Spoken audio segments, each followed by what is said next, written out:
Welcome to the Deep Dive. Great to be here. This week, we're really jumping headfirst into a whole collection of the latest buzz, Yep. all from the global TV, film, and media scene, mostly from the weekend of May 10th and 11th, 2025. We've got quite a mix. Absolutely. Our sources, well, they cover pretty much everything. You've got film releases, Yeah. updates on TV shows, renewals, cancellations, the usual stuff. Mm-hmm. But also, um, big executive moves, festival news, what's happening in development, deals getting signed. Yeah. It's a real snapshot. Exactly. So think of this as, your shortcut. We've done the digging through, well, a mountain of info Yeah. to pull out the most interesting bits and hopefully connect some dots for you. Like, have you ever thought about how, say, a quirky Norwegian film about an internet troll might actually tie into bigger social issues? Oh, yeah. Or how something like a proposed tariff could shake up the whole entertainment world? Okay, let's get into it. Okay, so one of the first things that really jumped out at me was this Norwegian film, Il Hundenberet. A Better Man, yeah. Right, A Better Man. And the premise is, well, it's pretty out there. It's about this misogynist internet troll Okay. who gets exposed and then somehow ends up having to live disguised as a woman. Wow, okay. That's Yeah. different. So he's forced out of his, online bubble. Exactly. Out of that anonymous toxicity. And suddenly he's experiencing real-world kindness, apparently. And that starts to change him. That's the idea. And there's a feminist comedian involved, and he's wearing clothes from his mom's shop. Huh. Okay. It's a really interesting concept, though, this whole forcing someone to face real-world consequences for online actions. Yeah, and what's fascinating is how it could tap into some really relevant social commentary, Mm-hmm. It feels like part of this trend, maybe, using these kind of fantastical ideas to explore very real anxieties, especially around online culture. Makes you wonder if we'll see more of that. It does. Speaking of navigating tricky situations, sounds like Rian Johnson's been feeling the pressure. Oh, yeah. He mentioned Juggling Knives Out 3, and Poker Face Season 2 simultaneously was quite a bit more stressful than usual for him. Well, yeah, I can imagine. And the key difference this time, wasn't it, that the schedules were completely lined up? Exactly. Like filming both at the exact same time. Not like before where maybe he could do post on one while shooting the other. Right. That really highlights the sheer demand on directors who are really hot property right now. Totally. It's a big challenge, even for someone like him, running two massive productions side by side. Definitely. Okay, so moving from behind the camera to what's actually on screen. Eli Craig's Clown in a Cornfield premiered at SXSW. Ah, yes. Heard about this one. Sounds like a potential cult classic. Could be. It's a slasher set in this struggling Midwestern town, and the villain is this creepy mascot from an old corn syrup factory. Friend of the clown. Friendo. Okay, that's unsettling. But what's interesting, I think, is that it's not just gore, right? It's blending it with social satire. Yeah, exactly. Craig himself said it feels really timely. It touches on, generational divides, economic tensions in America today. And it's adapted from a novel by Adam Cesare, so maybe there's a bit more substance there. Right. Suggests a solid story underneath the scares. It's interesting how horror can be used to explore those real-world anxieties, isn't it? Definitely. Okay, shifting gears now to the business side. News out of Australia, Foxtel. Right. Wendy Moore talking about the staff cuts after the Days in End takeover. Yeah, she used the term synergies, which, usually means finding efficiencies after a merger, often involves job cuts. Standard post-acquisition playbook, basically. Yeah. Streamlining, cutting costs where there's overlap. Mm-hmm. But she also mentioned something specific about sports content, didn't she? That DZN sees it as costly and unpredictable.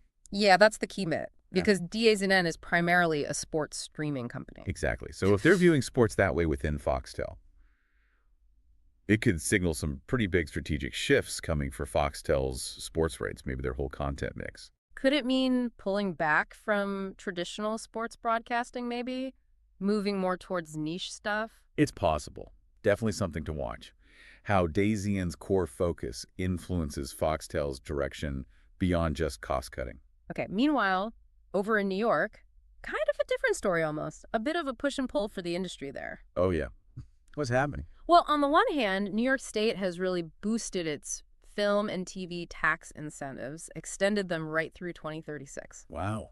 That's a long commitment. Yeah, and they even added a new bonus for scoring music within the state, which is great for local creatives. Absolutely. Those incentives are huge magnets for production, jobs, economic activity, all that. But then there's this uncertainty bubbling up at the federal level. Ah, right. The Trump proposals. Exactly. That potential 120% tariff on foreign-made content. 120%. Oof. Yeah. And also talk of a federal tax credit specifically for stuff made in the U.S. So protectionist measures, basically. That throws a lot of uncertainty into international co-productions, doesn't it? The whole global flow of making films and TV shows. It really does. It's a reminder that, Hollywood doesn't exist in a bubble. Politics, economics, it all filters down. True. On a maybe more uplifting note, though, the story of Tony nominee Tom Francis. He's in Sunset BLVD on Broadway now. Oh, right. Heard he's fantastic. Yeah, apparently he first got into performing age 7 listening to Oasis, Let There Be Love. Really? Oasis? That's kind of cool. Yeah, apparently he was secretly strumming along. And now look at him, Olivier Award winner in London, Tony nomination. It's quite a rapid rise. That's amazing. From Oasis fan to Broadway star. Shows you where those early sparks can lead. And he's done other interesting stuff, too, like you, Jay Kelly. The Mosquito Bowl, yeah. Building a really solid career. Definitely impressive. Okay, another film that sounds like it's twisting a familiar genre is Friendship. Ah, the A24 one with Paul Rudd and Tim Robinson. That's the one. It's being pitched as a darker, kind of more anxious take on the male bonding comedy. Interesting. So, not quite I Love You, Man. Apparently not. More about, male loneliness, awkward forced connections, with biting humor. The director, Andrew DeYoung, supposedly drew on his own experiences. Huh. That could be really interesting, actually. Subverting the bromance, exploring something a bit more uncomfortable, maybe? Yeah. About modern male relationships. Yeah, it sounds like it could be quite pointed. Definitely one to look out for from A24. They often nail that kind of tone. Mm-hmm. And now, from fictional friendships to real-life dedication, there's this docuseries called Path to Paris. Okay. It follows 3 young Australian athletes from Brisbane getting ready for their Olympic and Paralympic debuts in 2024. Oh, nice. What sports? It's a breakdancer, Jeff Dunn, a wheelchair basketballer, Ethan Littitard, and a boxer, Marissa Williamson-Pullman. Cool mix. Yeah, and it's a 16-part series, apparently launching on social media, so it sounds like it'll be quite an intimate look at their training, competitions, personal lives, the whole journey. That sounds great, really getting behind the scenes of what it takes. And Yeah. good to see different sports getting the spotlight, too. Absolutely. Sticking with streaming for a sec, Casey Bloys at HBO and Max. Content chief, yeah. What's the latest there? He basically confirmed at the Milken Institute conference that Max is sticking with weekly episode drops. Oh, interesting.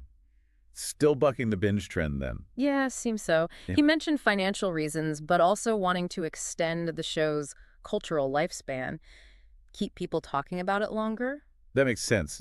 Build anticipation, keep the conversation going week to week, rather than one big burst and then it's gone, is a different strategy. But you can see the logic, especially for HBO Max type shows. Right. Help sustain engagement. Definitely. Okay, speaking of shows continuing, Poker Face on Peacock is getting a new showrunner for season 2. Oh, yeah. Who's taking over? Tony Tost, he did Longmire Damnation. Okay, interesting background. Character-driven stuff. Any word on the direction? Is he going to change it much? He apparently wants to bring his own sensibility, but crucially, keep the show's core appeal intact, which sounds like the right approach. Smart. Don't fix what isn't broken, just maybe add a little flavor. All right. He also has that Substack, right? Practical screenwriting. Yeah, that's him. Offers some insights into Hollywood challenges, his process. Cool. Worth checking out. So we've hit a bunch of specific projects, but there are also these, bigger industry shifts happening in the background. Right, the wider context, like what? Well, things like Google losing that antitrust trial recently, the whole Apple versus Epic Games saga continuing, those potential tariffs we mentioned. Yeah, big structural stuff and policy changes. Yeah. They have huge downstream effects on how everything works, right? Yeah. Revenue splits, production locations. Exactly. And you also see things like newspapers pushing more into video. Right, adapting. And the podcast economy just keeps growing. It shows how the whole media landscape is just constantly churning, constantly evolving. It really is. Nonstop change. And here's a slightly surprising one, maybe debatable. The laugh track. The sitcom laugh track. What about it? It seems to be making, well, maybe not a huge comeback, but it's definitely not dead. Really? After years of people saying it was dated And the rise of single-camera comedies. Yeah, apparently the numbers show more multicam sitcoms with laugh tracks are airing now, and some are doing pretty well, like Chuck Lorre's Georgie and Mandy's First Marriage. Huh. That is surprising. Maybe it's a nostalgia thing. Or just a certain audience still likes that format, that rhythm. Could be, like maybe the comfort food of comedy, a Yeah. counterpoint to the more cynical single-cam stuff. Interesting theory. Shows you trends can definitely be cyclical. What's old is new again sometimes. Exactly. On a more serious note, though, the ongoing fight for gender equity in film, Mm. it's highlighted by things like the Hollywood Reporter's list of most powerful women in international film. Yeah, the fact that those lists are still so necessary in 2025 really tells you something, doesn't it? It does, that we hoped maybe we'd be past needing them by now, but But clearly not.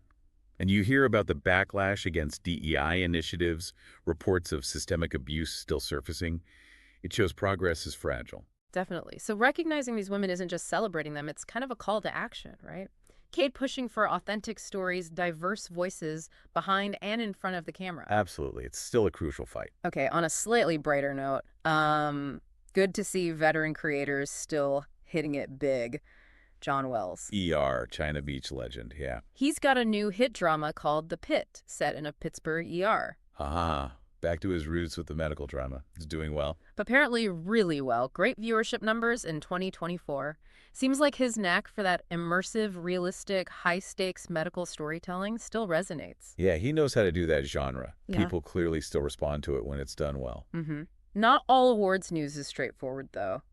The Pulitzers this year. Oh, the fiction prize. Yeah, that caused a bit of a stir. Right. The board gave it to Percival Everett for James, but they bypassed the jury's top 3 picks, who are all women. Yeah, that sparked a lot of debate. Yeah. Questions about the process, potential bias. Exactly. Critics like Drew Broussard raised concerns about institutional bias. Others wondered if it was maybe a move towards more commercially viable picks. Right, and James is getting adapted by Spielberg and Waititi. Right. Yeah, so that definitely adds another layer to the conversation, brings even more attention to it. For sure. And then, speaking of provocative, Jon Voight's proposal. Ah, the Make Hollywood Great Again pitch. That's the one, including that massive 120% tariff on productions shot outside the U.S. Yeah, that certainly got people talking. Right. Especially north of the border. Right. Canada's industry, which is so tied in with Hollywood, must be watching that closely. What's the reaction been? Well, predictably, a lot of concern, but also some producers are apparently looking at it as maybe an opportunity to boost their own domestic stuff, maybe renegotiate co-production deals if things change drastically. Interesting. Risk and opportunity. Always the way in this business. Okay, let's hop back across the pond to Europe. Their film industry is also voicing some concerns. About the Creative Europe Media Program. Yes, 16 big European film organizations put out a joint statement, basically pleading for its future, making sure it gets strengthened. Because it's so vital for supporting cultural diversity over there. Right. And keeping their industry competitive globally. Exactly. The worry is it might get sort of watered down or absorbed into bigger EU initiatives. They're stressing how important that dedicated funding is for their whole cultural ecosystem. Makes sense. You need that targeted support. Interestingly, though, while Europe worries about support, the UK seems to be absolutely crushing it in one area. Oh, yeah. Which one? Unscripted TV formats, apparently they're the world's top exporter. Wow, really? Number one. Yep. Something like a third of all new unscripted adaptations globally in 2024 came from British formats. That's incredible. So established hits still going strong, plus new stuff coming through. Seems like it. Highlights the creativity there, and big players like ITV Studios are obviously leading that charge, attracting investor interest too. Yeah, the UK unscripted scene is definitely a powerhouse. And it just goes to show sometimes audience taste and critical acclaim don't quite match up. Netflix's reality show Cheat, Unfinished Business, apparently getting pretty mixed reviews from critics. Okay. But audiences seem to love it. Hit the top 10 on Netflix in a bunch of countries. What's the premise again? Ex-couples at a retreat. Yeah, reuniting former couples with some kind of competitive element thrown in. Whatever it is, it's clearly clicking with viewers. Already talk of a second season. Shows you. Viewership numbers don't always follow the reviews, Yeah, especially in reality TV. true that. We also got some cool little behind-the-scenes bits recently. Like what? Actors from the Rings of Power talking about Sauron's rise, Gandalf's journey, that sort of thing. The character arc deep dives. Yeah. Fans love that stuff. Yeah, and Stephen Graham talking about his unique approach on his film adolescents' casting choices, camera tricks, exploring incel culture. Oh, wow. Yeah, he's always interesting. Mhm. Those kinds of insights into the creative process, whether it's a huge fantasy show or intense indie film, are always fascinating. Totally. And there have been a few talent showcases and Q&As giving more insight, too. Right, like the THR Frontrunners event. Yeah, Amanda Seyfried and Nikki Toscano were there talking Long Bright River. And Bowen Yang was at BFI Flair discussing his role in the modern take on the wedding banquet. Mm-hmm. And the Malpractice Q&A Hmm. about season 2 focusing on a psychiatric registrar. Exactly. Those events are great for connecting creators and audiences, getting a bit more depth. Definitely. Hmm. Gives you a better feel for the projects. And finally, well, not finally, but, the usual churn of executive moves. It's been a busy period. Always seems to be. Who's moving where? Key appointments at Screen Australia, David Eilenberg going back to ITV America, Tom Rothman's contract extended at Sony. Lots of moves. Yeah, those shifts often signal strategic changes, new priorities. The industry always keeps a close eye on them. And those layoffs at Universal International Studios, too. Right, across their global offices. Yeah, Seems like restructuring following leadership changes there, more consolidation. the industry constants. Change and consolidation, pretty much. And we can't forget all the festival and market news buzzing around. Always something happening on the circuit. Mark Cousins did an anti-master class at MDAG Industry, which sounds intriguing. Trust Mark Cousins to do that. Winners announced at the Screen Producers Awards in Australia. Northern Pictures, Lingo Pictures did well. Good for them. Fantasia Film Festival dropped its first wave lineup. Hugh Marks was at Screen Forever calling for more original Aussie IP. Important message. Serial Producers Workshop, NATPE Budapest coming up, BULK opening Edinburgh's Midnight Madness. Wow, that's going on. Film Independent Spirit Awards moving venue to the Hollywood Palladium. September 5 won big at the German Film Awards. Okay. And UK sales agents heading to Cannes trying to figure out how to navigate that potential tariff uncertainty we talked about. Yeah, that's a big question mark hanging over the market. Speaking of Cannes, what's the general vibe from the U.S. buyers and sellers heading there? Seems like cautious optimism. Maybe. For the independent market, anyway. Despite the distribution challenges and the tariff worries, there's still hope, especially with streamers potentially stepping in. Right. The streamers are always a potential safety net for indie film distribution these days. Exactly. And just to quickly round things off, there's been, as always, a huge amount of activity on the development and deals front. Fire hose of announcements. Yeah, trailers for Echo Valley, casting for West the Road, Dacre Montgomery directing his first feature, Oh, interesting move for him. Magnolia picking up The Carpenter's Son, Peacock ordering unscripted shows with Tiffany Haddish and Nellie and Ashanti. Okay. Reality TV still booming. New drama Pura Sangre. The Ted animated series getting more episodes. Charlize Theron and Uma Thurman confirmed for The Old Guard 2. Ooh, good combo. The Format, Doghouse getting traction. Thriller Harmonia casting up. Demi Moore and Coleman Domingo in Strange Arrival. Wow, stacked cast. Scarlett Johansson and Miles Teller joining Paper Tiger. Aaron Eckhart in The Old Man in the Dunes. Morris Chestnut back for Reasonable Doubt Season 3. Busy times. Jaden Bartels starring in Lullaby. Billy Magnuson in Violent Ends. Jake Schreier might direct the next X-Men movie. Mads Mikkelsen voicing a role in North. Mads. Always good news. Bonajay has a new comedy, Popular Problems. Disney developing a biopic about the Molina brothers. Folivari doing a preschool series, Nino Dino. Covering all bases. Andrea Iervolino planning a high-budget Trump biopic. Duff Goldman's got a new cake show. MUBI's involved with teenage sex and death at Camp Miasma. Quite a title. Edgar Ramirez starring in an Onyx Collective real estate drama. Fox ordered a medical comedy, Best Medicine, and a biblical drama, The Faithful. Biblical drama. Interesting. Mikey Madison and Kirsten Dunst in Reptilia. Divisio Pictures expanding its slate. Elaine Page in a retirement sitcom. Elaine Page. Netflix's Dept. Q-Series set in Edinburgh. Telemundo focusing more on live content. Phew. That's a lot of development. And the deals. Globo rebranding its Viva channel. Michael Bisping launching Punch It Films.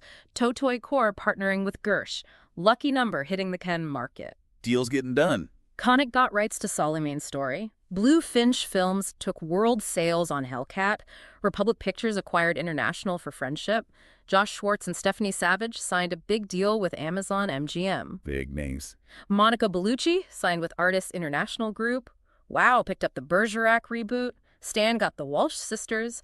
RT Distribution launching a U.S. stock collection, ZED unveiled The Sound and the Fury, Blue Fox taking sales for Big Girls Don't Cry, Alan Ritchson split with his manager, Rick Roman got a first-look deal with Lionsgate. Okay, deep breath. And finally, renewals and cancellations, ABC renewed a bunch of its unscripted shows. Safe bets there. But NBC canceled Night Court and, significantly, the Suits LA spin-off project. Ooh, Suits LA getting canceled before it even aired. That's would- interesting. Didn't see that coming after the original's huge streaming success. Yeah, a bit of a surprise there. Okay, so quite a landscape. So, yeah, as we wrap up this deep dive, it's pretty clear the whole global TV, film, media world is just as busy and complex as ever. Definitely. We've seen this really interesting mix, haven't we? Like pure escapism right alongside stuff that's trying to grapple with big social issues. Mm-hmm. And those big strategic shifts in ownership, like with Foxtel AZN. Plus, the surprising resilience of things like the laugh track. Right, and that ongoing, really vital push for more diversity, more representation, different kinds of stories getting told. Absolutely.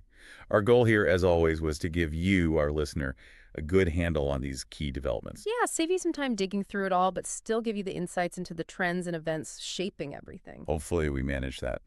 So here's a final thought for you to chew on as you go about your week. With everything changing so fast, technology, politics, what audiences want? What kinds of stories and formats do you think are really going to connect, really resonate in the next few years? Yeah, that's the big question, isn't it? What's next? What actually sticks? Mm-hmm. Fascinating thing to ponder. Definitely. Thanks for joining us on this week's Deep Dive.